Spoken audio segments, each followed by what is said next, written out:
তুমি অগ্রগামী হও সেই চিরস্থায়ী জান্নাতের দিকে, যেখানে রয়েছে চিরন্তন সুখ।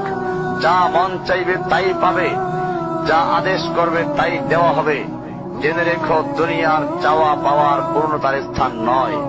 দুনিয়ার চাওয়া পাওয়ার পূর্ণতার স্থান নয়। দুনিয়ার চাওয়া পাওয়ার পূর্ণতার স্থান নয়।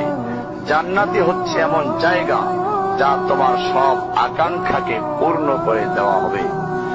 চির কিশোর সেবকগণ, চির যৌবনা সঙ্গিনীগণ, ফল মূল, গোশত, দুধের মধুর শরাবের নহর, উত্তম বাসস্থান ও বিছানা, চির আরাম, চির যৌবন, চির সুখ, অসংখ্য নেয়ামতের মাঝে সবচেয়ে বড় নেয়ামত হবে তুমি আল্লাহকে দেখবে।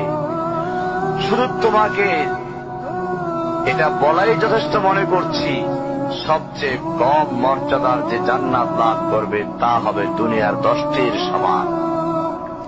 সুতরাং হে মুসলিম, হে ভাই, আল্লাহ তোমার প্রতি রহম করুন।